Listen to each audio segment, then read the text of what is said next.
Se cumplen 36 años de la Constitución de la República de Guatemala. Analizamos si necesita o no una reforma. El número de deportados desde Estados Unidos ha descendido dramáticamente en comparación al año pasado. Analizamos las razones detrás de las cifras. Según autoridades de México, mayo registró un menor flujo migratorio en comparación a los datos registrados en abril. Dos dueños de empresas de seguridad privada fueron detenidos en distintos allanamientos por las fuerzas de seguridad.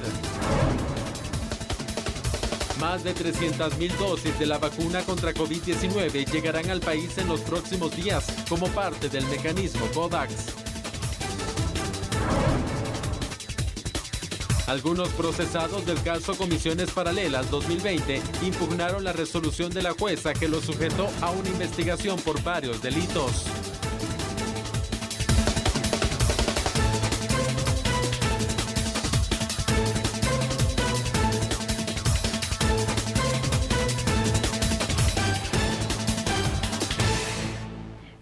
Para todos ustedes, muchas gracias por permanecer en sintonía de TN23 y por estar entonces también pendientes de su programa. ¿Cómo estás, Julio? Qué gusto saludarte. Sandy, para mí es un gusto también saludarte en esta noche completamente en vivo. Usted lo sabe, aquí estamos, ¿verdad? TN23 con su programa de análisis a la medida. Y le pregunto, ¿sabe por qué vamos a hablar acerca de la reforma total, parcial o como usted quiera de la Constitución? Bueno, porque si lo quisiéramos decir así, hoy es, llamémosle, el cumpleaños de la Constitución. Hace ya 36 años atrás, Sandy. Bueno, vamos a empezar entonces con el análisis. ¿Es necesario o no modificar la Constitución Política de la República? ¿Iniciamos? Claro que sí, vamos.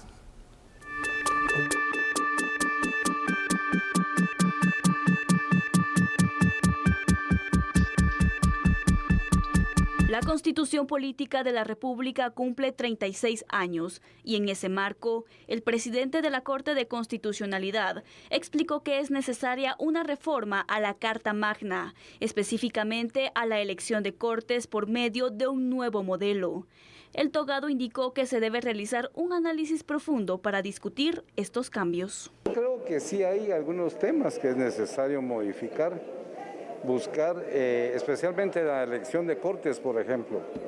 El problema es que cada vez que se habla de una reforma constitucional, hay grupos de interés que aprovechan para otro tipo de tratar de trastocar la Constitución y eso hace fracasar el avance. Yo creo que el sistema de comisiones de postulación pues fue con muy buena intención, pero como está la situación, creemos que ya debemos de estar pensando en otro modelo para poder elegir las cortes, siempre sabiendo que nos guste o no es un proceso político. El proceso de elección de cortes se encuentra estancado en el Congreso de la República. Algunos diputados han indicado que la elección puede tardar hasta 2 años y medio.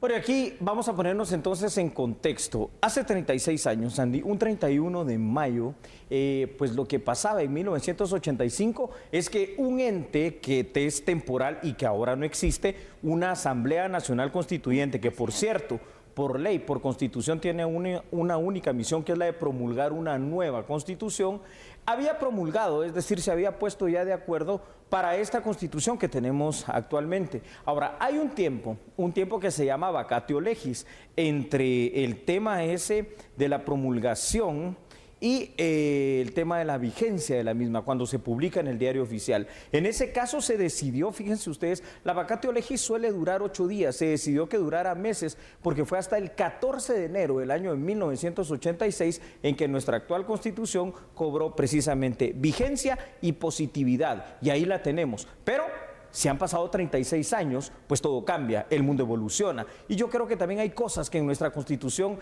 deben cambiar. Tal vez no de manera total, mas sí de forma parcial. Y lo primero de ello lo hemos dicho cuántas veces aquí tú y yo, la reforma del sistema de justicia, urgente.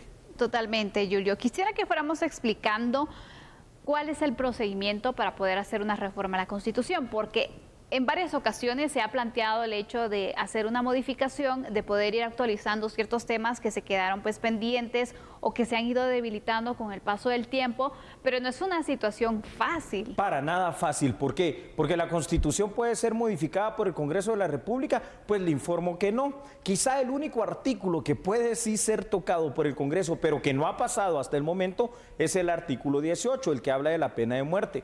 En su último párrafo, que es media línea, dice: el Congreso de la República podrá derogar este artículo. No lo ha hecho, por eso es que sigue vigente, más no positiva. Ahora, si el Congreso de la República pudiese tocar cualquier otro artículo, ¿te imaginas cómo estaría nuestra Constitución? Aquí hay una situación que es bien clara y se llama la consulta al pueblo, y eso es una consulta popular, Claro. donde es cierto, pueden haber lo que dicen, yo a veces no entiendo estos términos, tanques de pensamiento. Bueno, qué grandes tanques, y por qué no están ahí todos los que podemos pensar, sino que solamente ellos que se hacen llamar de la sociedad civil organizada. Pero las universidades y algunos otros académicos especialistas en este tema, pues han propuesto ya en diversas ocasiones algunas reformas a la Constitución. Solo como un dato muy histórico, para 1988 se trató de hacer una reforma constitucional. Lo único es que, como siempre aquí en Guatemala, ¿verdad?, lo que era 1 o 2 artículos se volvió como 40 artículos, y el pueblo de Guatemala dijo no, porque entonces lo que me quieren cambiar es la Constitución completa, y ahí es donde tenemos que tener cuidado. Nuestra Constitución, fíjate, Sandy, no es mala, realmente tiene preceptos y fundamentos de derechos humanos muy buenos. Lo que hay que hacer es actualizarla, y sobre todo ese cambio para el sistema de justicia. ¿Me lo permites decir de qué manera? Claro. Vale. Si hay una Corte Suprema de Justicia, entonces no puede haber una Corte superior a ella. Lo que tendríamos que tener es, en la Corte Suprema de Justicia hay 3 cámaras: Cámara Penal, Cámara Civil y Cámara de Amparo. La Corte de Constitucionalidad debería de pasar de ser de esa Corte de Constitucionalidad a ser una cámara más, la Cámara Constitucional de la Corte Suprema de Justicia, por ejemplo. Y no digamos, y en eso sí te dejo la palabra, el tema de la carrera judicial. Por supuesto, Julio. Mira, se estima que entre 2 a 3 veces se ha intentado modificar la Constitución, pero en las consultas que se han realizado, pues se ha dicho un rotundo no. Algunos dicen, en el primer punto que tú mencionabas, cuando se planteó la primera vez poderla modificar, el hecho de que se estaban planteando modificación tras modificación y bueno, empezaron a meter mano. Exactamente. Y en otra ocasión pudo ser el momento, pero también la desinformación que se tenía por parte de la población, que no sabía exactamente qué era lo que se iba a modificar y que no existió en realidad pues una campaña que fuera clara, que explicara el objetivo de poder modificar esta Constitución. Pues bueno, fue uno de los motivos por lo cual la gente mejor no lo quiso ni siquiera hacer, ¿no? Entonces, creo que el pueblo, pues bueno, tiene un gran pues poder en cuanto a decidir. Somos soberanos. Por supuesto, pero a este punto hay temas que realmente nos planteamos y decimos, ¿es necesario poder modificarla o hacer cumplir la Constitución? Porque son 2 términos totalmente diferentes, Julio. Y en el tema de seguridad y de justicia, que hemos visto aquí, pues muchas situaciones donde la Constitución se interpreta de tantas formas sí. que, bueno, uno se queda sorprendido a veces. Aquí es donde viene el planteamiento, ¿no? Antes de ver los datos, 2 cosas que son muy ciertas. Número 1, la Constitución está vigente, está positiva, cumplámosla. Pero cumplámosla empezando por quienes deben de cumplirla, es decir, todos los funcionarios públicos, y empezando por la Corte de Constitucionalidad, y hablo por la anterior. Y número 2, hagamos ese nuevo pacto social para ver en qué debe cambiar. Ahorita no puede ser todo, porque la sociedad guatemalteca está muy polarizada, muy dividida, y podríamos tener cualquier mamarracho de Constitución y eso sería peor. Vamos con los primeros datos, entonces, por favor, ahí en pantalla. El 31 de mayo del año de 1985, la última Asamblea Nacional Constituyente que estuvo vigente en Guatemala promulgó la actual Constitución. Sandy, sin embargo, nuestra Constitución fue positiva, como ya lo expliqué, hasta el 14 de enero de 1986, cuando el presidente de Guatemala era el licenciado Marco Vinicio Cerezo Arévalo. De esos años hasta ahora, es decir, 36, han ocurrido sucesos trascendentales, entre ellos la firma de la paz, que por ejemplo, como son posteriores a la Constitución, han dejado fuera a instituciones como la Policía Nacional Civil de la misma, ¿no? Lógico. Asimismo, los acuerdos de paz en su momento otorgaron la función de la seguridad ciudadana a esta institución policial civil, relegando al ejército a la seguridad exterior. Es decir, ahí tiene algunas cositas que o hay que aclararlas o hay que mejorarlas. Pero lo que yo veo en este determinado momento, Sandy, es que la Constitución sí tiene que modificarse específicamente en el tema de la alta corrupción, y aquí lo vamos a decir claramente, que hay para elegir cortes, para elegir, digamos, tanto Corte Suprema de Justicia como Corte de Constitucionalidad, la alta corrupción para elegir, quiero decir, a los magistrados de sala, y esa alta corrupción se da en el hecho que todavía no hemos cambiado Corte de Constitucionalidad ni magistrados de sala, es decir, es por cuestión de intereses, y los intereses solo pueden ser de dos tipos en este ámbito: intereses políticos o intereses jurídicos. Si me permites, solo una información: hay mucha gente que por llevársela así como de caché, y miren yo como hablo de bonito, dicen Carta Magna. Señoras y señores, solo quiero aclarar una situación: jamás Carta Magna es sinónimo de Constitución, y esto es muy simple. La Carta Magna fue otorgada en el año de 1215 por un rey inglés que se llamaba Juan Sin Tierra. Era una pequeña concesión para sus nobles, pero era una institución monárquica, mientras que la Constitución Política de la República de Guatemala es una institución democrática, el demos kratos, el pueblo. Entonces, por favor, ya no cometamos ese error. Carta Magna jamás es sinónimo de Constitución. Estamos hablando de cosas muy distintas. Haciendo consultas, Julio, a distintos sectores, sobre posibilidades de, bueno, qué puntos sería oportuno tratar, y uno de ellos se refiere al tema de elección de cortes. Sí. Situación que hemos visto que, bueno, la Corte Suprema de Justicia, la Sala de Apelaciones, todavía está en el limbo, ¿no? Y hay muchas lagunas que podemos ver por interpretaciones que se les ha dado, de que no se logra entonces concretar este proceso, y es también algo dañino para el sector justicia. ¿Sabes qué desaparecería yo rápidamente? Pero igual no soy yo, sino que tiene que ser todo el pueblo de Guatemala. El tema de la elección, cómo se hace, esas famosas comisiones de postulación, no sirven. Señoras y señores, tenemos que entender que incluso esa ley de las comisiones de postulación es una ley abiertamente ilegal, una ley que lo que hace es fomentar corrupción, intereses, y cómo debería de ser la elección de las Cortes, de Corte Suprema de Justicia y de Constitucionalidad. Aquellos funcionarios, en este caso jueces o magistrados, que hayan demostrado una equidad, un mejor rendimiento y obviamente ser las personas más idóneas, pues poder dentro de esa carrera judicial elegir entre ellos. Yo creo que tiene que haber ese primus inter pares, que entre ellos mismos escojan al mejor de la misma gama, de la misma profesión. Y ojalá algún día, pero eso no será ahorita, porque imagínate si así hubiese sido con la anterior Corte de Constitucionalidad, podamos llegar a aquel modelo donde los magistrados de Suprema son nominados de por vida, pero aquí en Guatemala eso todavía no se puede. Lo que sí es que desaparezcamos esto, desaparezcamos esos cuerpos nominativos que lo que hacen es jugar con intereses y plegarse precisamente a ellos, poniéndonos entonces en algunos casos buenos jueces, pero poniéndonos en otros casos jueces o magistrados bastante polarizados. Si usted empezó como oficial, si usted siguió su carrera como secretario y llega a ser juez, pues que pueda ascender a magistrado de sala, y después de un tiempo que pueda ascender a magistrado de Suprema e integrar cada una de las salas, inclusive la que propongo, la Sala de lo Constitucional. Ese es uno de los puntos que tratamos en el sector justicia, pero ¿qué otros asuntos se deben ir resolviendo, Julio? Bravo, Sandy. Por ejemplo, ya que los acuerdos de paz fueron firmados en 1996, un 29 de diciembre, y en 1997 nace la institución de la Policía Nacional Civil, la Policía Nacional Civil debe aparecer en la Constitución. Y te propongo algo, veamos algunos de esos cambios, mejor en pantalla a través de unos datos que hemos preparado para usted. Por ejemplo, Sandy, varios son los análisis e intentos que en su momento se han hecho para reformar la actual Constitución, inclusive las consultas populares fallidas, la más sonada, la de 1998. Ahora, tú preguntas, ¿hay aspectos que evidentemente deben cambiarse en nuestra Constitución actual? Sí, entre ellos el sistema de justicia, para privilegiar la experiencia y la carrera judicial y tratar de escoger a lo mejor y no a quien tenga más cuello. Asimismo, hay aspectos importantes que podrían despolitizar el nombramiento de algunos funcionarios, por ejemplo, tal y como es el nombramiento del Procurador de los Derechos Humanos, que ya no pase por el Congreso de la República, sino que hay algún otro tipo hasta de elección popular, no sé, como hacían los griegos, como hacían los romanos, el mejor que se postule y el mejor que gane.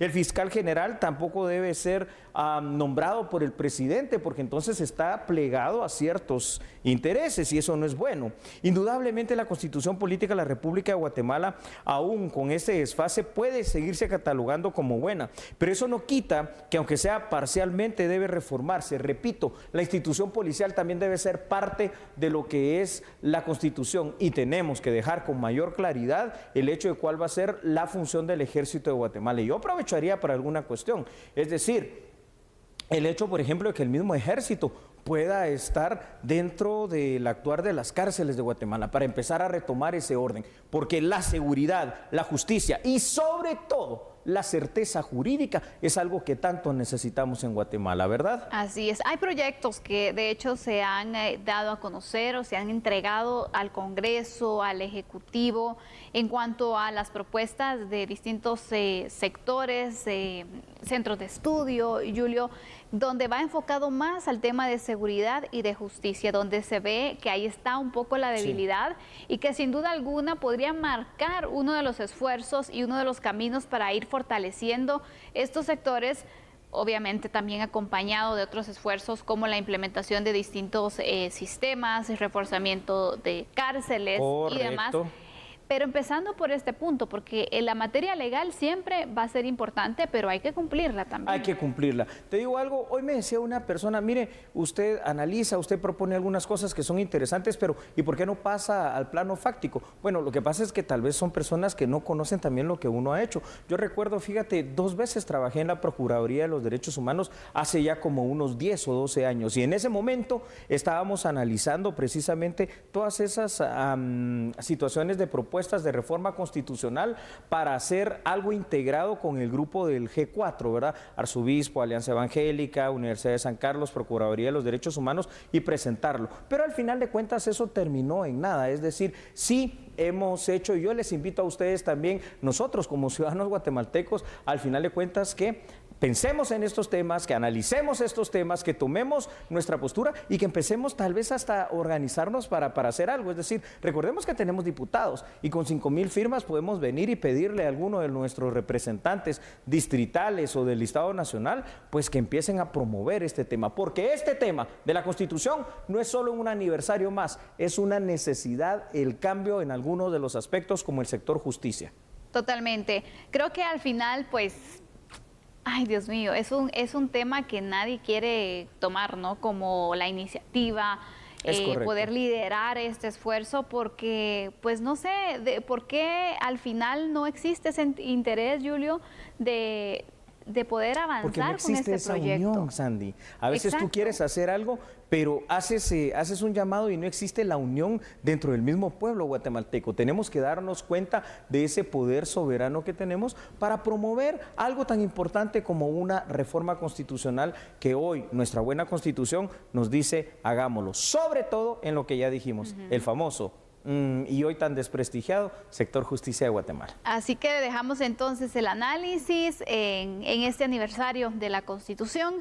¿Se necesita o no reformar la Constitución Política de la República? Aquí están los puntos de vista. ¿Usted qué piensa? Recuerde que usted también tiene pues un voto y una opinión muy oportuna sobre estos temas que, bueno, sin duda alguna ha ido analizando con nosotros y que causan esa polémica. Así es. Bueno, ya en esta semana, ¿no? Prácticamente cuando termine la misma, se viene Kamala Harris de Estados Unidos a Guatemala. Desciende el número de deportados de Estados Unidos.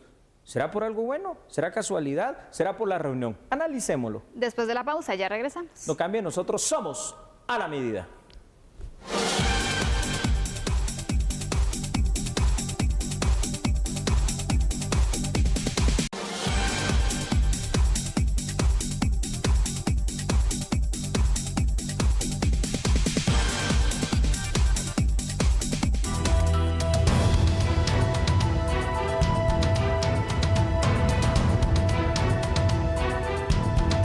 Mayo, Migración registró 2.025 deportaciones de Estados Unidos por vía aérea.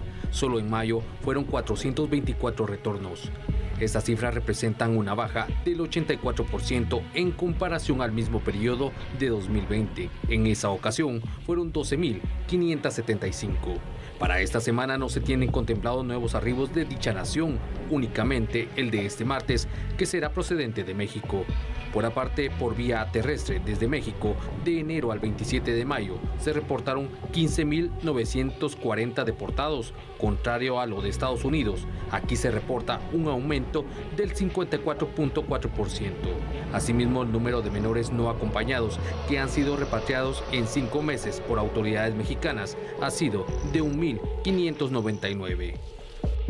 Usted acaba de escuchar los números y el descenso es dramático. Ahora, Sandy, cuando nos pasamos de los números al tema de la estadística, que es lo que sí me gusta, significa un 84% menos de deportados en este mismo periodo del año 2020 al año 2021. Esto tiene que tener alguna explicación, fuera de las políticas en sí, digamos, que la gente quiere hacerlas como propias de Donald Trump o de Joe Biden. Tenemos que entender que la política migratoria estadounidense no es de personajes, no es de partidos demócratas y republicanos, es una política de Estado y es una política que nos ha cerrado la puerta. Ahora, es evidente que probablemente, como uno de los aspectos que haya influido en esta situación, fuera de la pandemia y algunas otras cuestiones y el orden que están poniendo en algunos albergues que han cerrado, sea también la próxima visita de Kamala Harris, ¿no? Tal vez una situación de una buena voluntad de no hacer esas deportaciones tan masivas. Lo que sí te digo, la deportación no va a frenar. Es decir, después de esto seguiremos viendo cómo los vuelos vienen continuamente, semanalmente,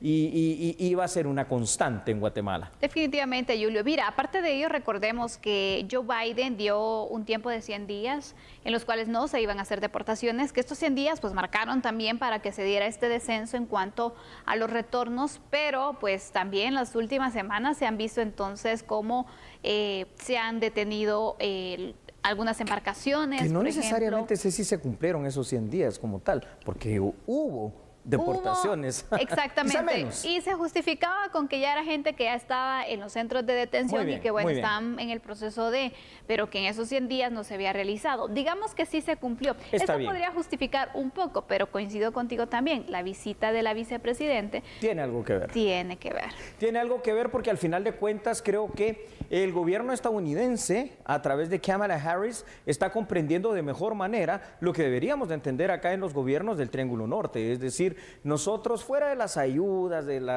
los préstamos, de las donaciones, de las subvenciones, que de verdad ya como guatemaltecos deberíamos de estar hasta aquí, porque esas ayudas, esos préstamos, donaciones y subvenciones vienen condicionadas, tampoco es que vienen para que se haga lo que se quiera. Y cuando son préstamos lo que hacen es endeudarte a ti, endeudar a tus potenciales hijos, a tus potenciales nietos y endeudar a toda Guatemala por no sé cuántos años. Y ya que cada niño nazca con una deuda realmente a saldar de más de $2,000 sin siquiera tener la culpa solo por el hecho de haber nacido. Yo creo que por eso te digo, Kamala Harris y el gobierno estadounidense, ya que ella está encargado de esto, está entendiendo que de verdad lo que se debe de construir en los países del Triángulo Norte es la oportunidad de inversión. Esto no es nuevo, tampoco no significa inventar el agua azucarada. Atraer empresas, atraer gente que quiera poner aquí sus fábricas y crear los puestos de trabajo de manera digna acá. Ahora, lo que yo no sé es si el Triángulo Norte está preparado para esto. ¿Por qué? Porque las pueden traer las empresas, pero ¿cómo va a estar el tema de la seguridad, las extorsiones y la seguridad jurídica de lo que tanto hemos hablado? ¿Y cómo va a estar el tema también si va a haber algún tipo de ayuda fiscal o alguna otra situación para que pues, pueda haber un incentivo real de crear zonas francas, por ejemplo? Ellos ponen entonces la propuesta, ellos dan este proyecto, ellos están solicitando el apoyo de las empresas, pero Guatemala también tiene que hacer lo suyo. No es que no nos van a venir a solucionar la vida, ni nos van a venir a resolver los problemas, sino que la principal responsabilidad es del Estado de Guatemala, ¿no? Entonces, también por ahí debemos enfocarnos un poco. No es que estén obligados a hacernos siempre el favor. Pero para nada. Les interesa en el tema para poder reducir así la migración, sí, pero también... Les interesa por seguridad de ellos. Exactamente. Es que eso es tremendo. Acabas de decir algo importante, es decir, Estados Unidos tampoco es que sea, wow, mire, qué benefactor nuestro y cómo se preocupa por nosotros. No, a ellos les interesa por una simple razón. Tú lo dijiste, para frenar la migración, porque esto ya se ha vuelto una crisis humanitaria y porque esto es un factor de seguridad nacional de Estados Unidos. Entonces, aquí tenemos que aprovechar varias cosas. Número uno, la visita de Kamala Harris, que espero de alguna manera también diplomática, jurídico y política por parte de nuestro gobierno pueda ser bien aprovechada y también pueda ser bien aprovechada esa oportunidad de esas 6,000 visas de trabajo no agrícola para que podamos, disculpen hermanos salvadoreños y hermanos hondureños, sé que tienen las mismas necesidades y que probablemente sería lo más lógico venir 2,000, 2,000 y 2,000. Pero es que realmente nosotros somos 18 millones de guatemaltecos, nosotros somos 3 millones de guatemaltecos allá en Estados Unidos. Creo que es una oportunidad también para que podamos acaparar lo más que se pueda de estas visas. Bueno, ya la canciller salvadoreña dijo, yo voy a pedir lo más que se pueda para El Salvador. Nosotros tenemos que tener una actitud así de proactiva, así de activa y así de incidente en la política internacional. No conformarnos, no ser conformistas en el sentido, bueno, lo que nos quieran dar, no, buscar, porque una de las cuestiones te pueden decir que no, pero te pueden decir que sí también. Entonces, caben esas posibilidades y por lo tanto también, por supuesto, de cajón. Pero sin duda alguna no hay lucha que la que no se hace. Bravo. Y en este sentido también la Cancillería se tiene que poner las pilas para ir fortaleciendo esas relaciones diplomáticas y poder entonces buscar un mayor beneficio para nuestros habitantes. Bravo. ¿Qué te parece si vamos con datos, Yuri? Me parece muy bien, Sandy. Veámoslos ahí en pantalla, por favor.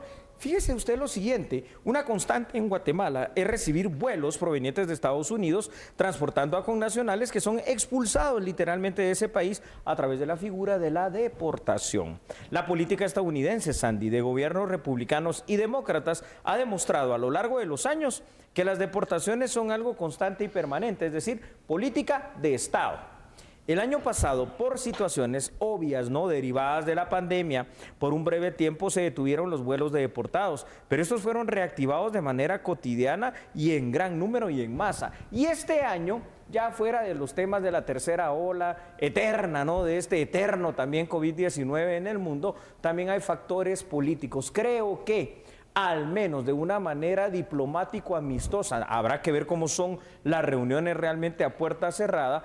La intención del gobierno de Joe Biden a través de Kamala Harris es de tratar de convencer, de ser más asertivos a los gobiernos del Triángulo Norte Centroamericano y decirles, nosotros les ayudamos, pero el problema es de ustedes, así que creen las condiciones necesarias para atraer turismo, para atraer inversión, para atraer dinero, para crear fuentes de trabajo, para crear fuentes de desarrollo. Y eso es lo que tenemos que hacer aquí. Eso es lo que deberían de estar pensando nuestra clase gobernante. Totalmente, Julio. Y mira, realmente también vemos que la migración es un interés que puede disminuir en cierta parte, pero que a lo mejor nunca va a desaparecer. Seguramente no, porque ya es una tradición, tienes tu razón. Exactamente. Sí. Pero aparte de ello, veíamos que han existido diversos escenarios, como por ejemplo la pandemia, donde en un tiempo, pues, aparentemente se había reducido por esta situación, pero también hubo quienes aprovecharon también para poder tratar de ingresar entonces o de enviar gente hacia Estados Unidos. Pero aparte de ello, estando en plena pandemia, incluso tuvimos intentos de caravanas. Ahí está la situación. Estando en plena pandemia, donde se hablaba que después Estados Unidos se había convertido en el nuevo epicentro de la enfermedad. Correcto. Estados Unidos había decaído en su economía, tantas cosas que pasó en Estados Unidos y que ni así la gente dejaba de emigrar. Simple y sencillamente porque las condiciones de vida aquí en nuestros países son pobreza extrema, desnutrición de la más alta, falta de oportunidad, falta de desarrollo, no hay creación de puestos de empleo, no hay un incentivo para que alguien también, ya sea nacional o extranjero, pueda invertir y pueda prosperar. Y cuando alguien lo intenta o lo hace, viene la extorsión, viene la muerte, viene un montón de situaciones. Se gradúa muchísima gente, 120,000, digamos, de educación media, se crean 40,000 puestos de trabajo. Quiere decir que estamos verdaderamente mal en ese sentido. ¿Qué es lo que hemos hecho? Yo te diría, ¿qué es lo que no hemos hecho durante estos años para poder fortalecer ese sector industrial de Guatemala? Porque Guatemala es que no es un país industrial, Guatemala sigue siendo un país agrícola y entonces así, aunque los productos agrícolas son importantes, no vamos a lograr un desarrollo rápido. Totalmente no. Vemos entonces la situación que se presenta en cuanto al número de deportaciones, que ha disminuido, sí. pero ya le hemos dado a conocer a usted los elementos que pueden incidir en cuanto a que se dé esta situación. Pero hay otros elementos, Julio, que yo quisiera que tú nos dieras a conocer, por favor. Con mucho gusto vamos a pedirle apoyo a nuestra producción para verlos allí en pantalla. Y es que fíjense ustedes, la reducción de deportaciones podría deberse, Sandy, al uso del llamado Título 42 indicado por Donald Trump y continuado por Joe Biden. ¿Qué es el Título 42? Bueno, el que permite la expulsión inmediata de los migrantes. ¿Pero a dónde? A México, no a Guatemala. Y esto ya lo hablábamos el otro día cuando yo escuchaba un testimonio de alguien que se dedica aquí a la barbería, que me dijeron, miren, a mí lo que hicieron fue pasarme la frontera con México y ahí me dejaron. En el caso de las deportaciones, Guatemala no tiene ninguna otra opción más que recibir a sus ciudadanos, no nos podemos negar, ya que por el hecho de ser guatemaltecos tienen el derecho de ser acogidos por nuestra nación. Y por eso, Sandy, el problema es que el país no está preparado para brindarle las oportunidades de desarrollo en el campo laboral, razón por la cual este es uno de los principios del círculo vicioso de la migración. Y Sandy, honestamente, en el Triángulo Norte no estamos preparados ni siquiera para atender a nuestros ciudadanos.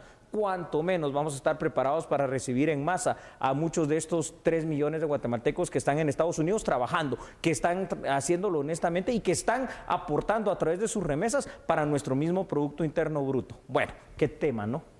¿Qué tema, Julio? La verdad es de que las expectativas continúan de qué puede pasar con la visita de la vicepresidente. Sí. El tema migratorio es uno de los principales. ¿Qué va a pasar entonces con nuestros connacionales? Mientras tanto, otros se preparan para poder migrar. Difícil la situación, te diría, pero no imposible. Mucho. Bueno, ¿y quién no? ¿Verdad, Sandy? Lo hemos dicho. Entre la opción de morirte de hambre y que se mueran tus hijos a tratar de migrar, vas a migrar. Gran trabajo para los gobiernos del Triángulo Norte, una gran materia pendiente. Vamos a la pausa. Así es, pero regresamos analizando la situación de las empresas de seguridad piratas. Así es, privadas, pero piratas. No cambie porque nosotros somos a la medida.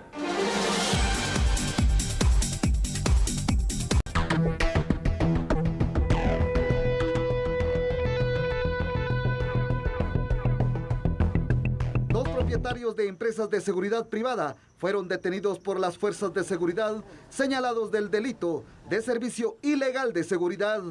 Según las autoridades, no están registrados para brindar este servicio de seguridad en colonias o comercios.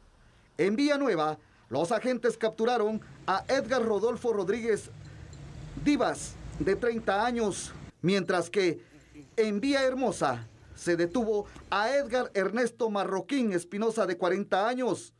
Además de los aprehendidos, en el Centro Preventivo Santa Teresa de la Zona 18, fue notificada del mismo delito a la reclusa Mónica de Jesús Rivas Gil, de 48 años, quien tendrá que enfrentar a la justicia por un nuevo proceso.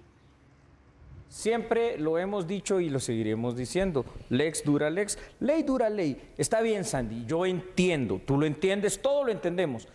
Una de las grandes necesidades, tal vez la máxima que tenemos en Guatemala, es la seguridad. Y por eso, ante el hecho de que solo hay 42,000 policías nacionales civiles en lugar de los 70,000, que eso es algo que tenemos que apoyar a la institución policial para que llegue al menos a ese número, pues entendemos que las empresas de seguridad privada han proliferado y han encontrado un nicho de negocio bastante amplio.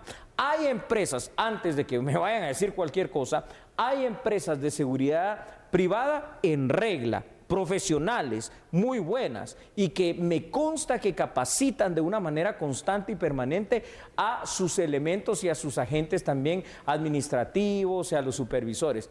Pero es que también hay empresas de empresas, Sandy. Hay muchas empresas que funcionan así, comprando esos uniformitos, te venden barato para tratar de tener el negocio, pagan mal. Yo conocí el caso de un señor en una garita que me dijo, mire, no conoce algún trabajo, pero ¿por qué si usted está trabajando? ¿Sabe cuánto me pagan a la quincena? Me dijo, no, 900 quetzales en una empresa de seguridad privada, que seguramente es de estas falsas, de estas piratas, que es a las cuales hoy vamos a analizar. Exactamente, Julio. Y aparte de que las condiciones en las cuales los tienen, mira, en el caso de las empresas privadas de seguridad que son piratas, que no están establecidas, hay un gran riesgo. Porque, claro, por ejemplo, se aprovechan de las personas que están contratando, pero también pueden contratar personas que pues no son tan confiables, ¿no? Te cuento un caso. Claro. Perdona que te interrumpa, es que lo había hecho también ya a las 6:30 de la tarde. Fíjate que me llamó la atención una vez un caso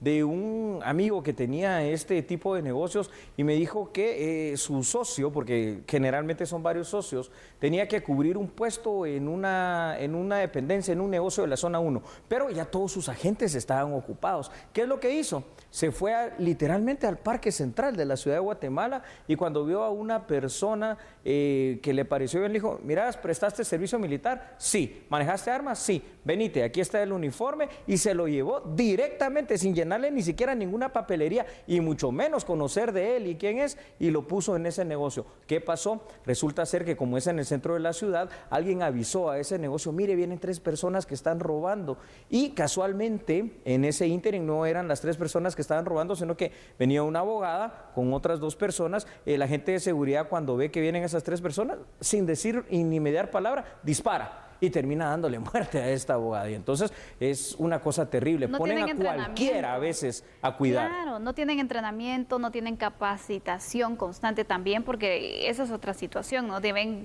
pues entrenarlos ante diferentes escenarios, porque también hemos visto algunos incidentes donde el policía se pone nervioso y bueno, dispara el arma y mata a otras personas bajo situaciones que a veces son muy confusas, ¿no? O el hecho de que como en muchas ocasiones también les pagan muy mal, los turnos son bastante extensos, bastante cansados, están en unas situaciones también muy deficientes, Julio, que bueno, si alguien le dice, mire, yo le voy a dar tanto y usted me da información sobre Véngase. alguien que vive en esa colonia, en esa residencial, pues bueno, también se vende, ¿no? Volvemos a los errores en el tema de seguridad. Eso es muy correcto. Recuerdo, y antes de los datos, estamos hablando de las empresas de seguridad privada piratas. Las que están bien establecidas, pues qué bien, bravo por ustedes por estar en regla. Vamos entonces con el análisis viendo los siguientes datos ahí en pantalla. La Dirección General de Empresas de Seguridad Privada es la institución, Sandy, que tiene a su cargo el control y el funcionamiento de las mismas. La DIGESP es una dependencia más del enorme Ministerio de Gobernación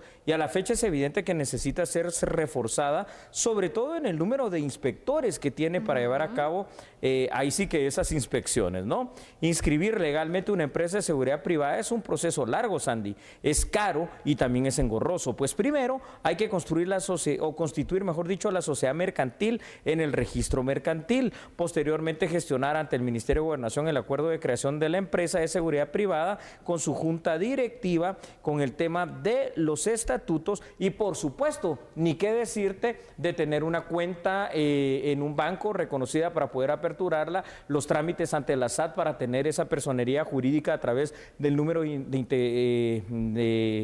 NIT, número tributario, ¿verdad? La inscripción en el registro de personas, en este caso, pues jurídicas, el RIC, y por supuesto también las inscripciones en lo que es, por ejemplo, el tema del IX. Son muchos trámites, pero entonces por eso es que también existen muchas empresas que no se rigen por la legalidad y se van a lo pirata. Y ahí está el resultado, malo. Pero mira, Julio, finalmente, ¿por qué se paga la seguridad? Porque existe entonces una debilidad. Inseguridad. Y que las personas entonces prefieren pagar para estar pues tranquilos, para estar pues, encerrados, una situación bastante difícil, pero que ahora se ha dado mucho en nuestro país, especialmente en la ciudad de Guatemala, pero también ya en algunos departamentos, te diría, en varios.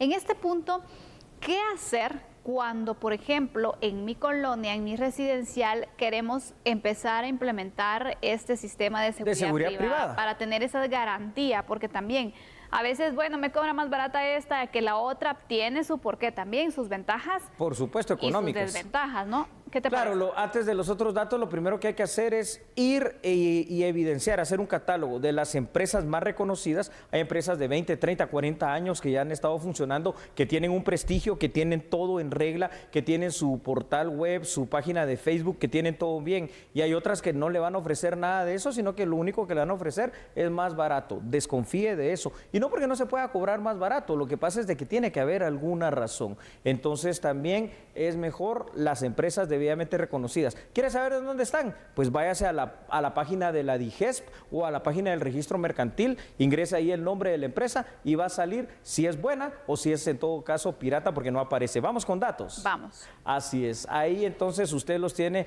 en pantalla. Una vez constituida legalmente una empresa de seguridad privada, debe proceder a adquirir en el mercado legal las armas, Sandy, y registrarlas ante la DIGECAM. Ahora, un aspecto importante a analizar es que las empresas de seguridad privada solo tramitan, escuchen ustedes, licencias para las armas, no tramitan licencias para los guardias de seguridad privada. Quiere decir que lo que está autorizado es el arma. Ahora, ¿quién la cargue? Pues a saber quién será. Una de las principales debilidades que se puede observar en algunas empresas de seguridad privada piratas es la falta de seriedad en preparación y de selección del personal. Este tema se vuelve un problema cuando se estima que existe en Guatemala entre unos 250,000 a 300,000 agentes de seguridad privada, no todos registrados, porque si bien es cierto hay un censo y hay un número de las empresas que sí están debidamente registradas y en orden y en regla ante la Dirección General de Empresas de Seguridad Privada, pues por ahí te aparece, y no solo en Guatemala, en los 22 departamentos, un montón de empresitas que tú dices, bueno, qué bonita una empresa de seguridad, y no tienen absolutamente nada de papeles para funcionar en lo legal.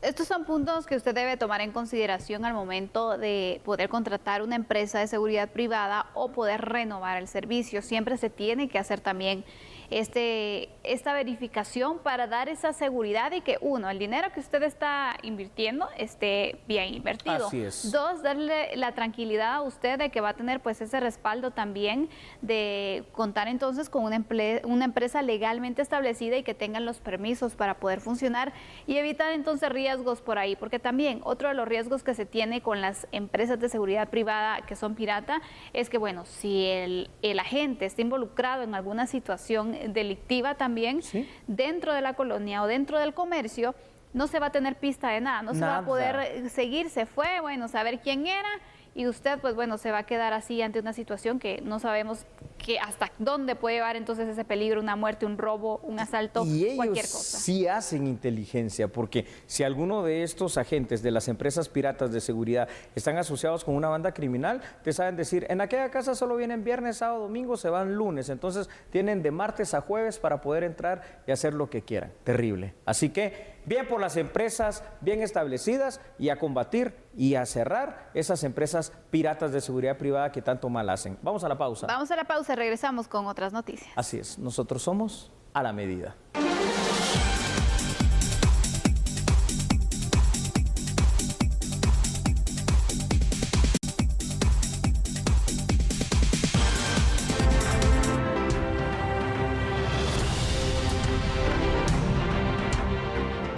El gobernante Partido Comunista de China anunció que relajará las normas que limitan la natalidad para permitir que todas las parejas tengan 3 hijos en lugar de 2, con la esperanza de frenar el rápido envejecimiento de su población, que está añadiendo tensiones económicas y sociales. El gobierno chino limita los nacimientos desde 1980 para frenar el crecimiento de la población, pero ahora teme que el número de personas en edad de trabajar esté cayendo demasiado deprisa, mientras crece la proporción de personas mayores de 65 años.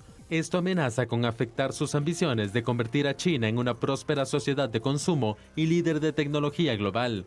China también cambiará su edad de jubilación para mantener a más gente en la fuerza de trabajo y mejorar las pensiones y servicios de salud para los mayores. Según el más reciente reporte de la Organización para la Cooperación y el Desarrollo Económico, la recuperación económica mundial ante la pandemia se ha acelerado.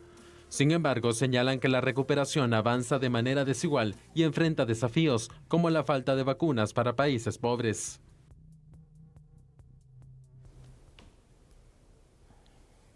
Estamos de vuelta al plano nacional.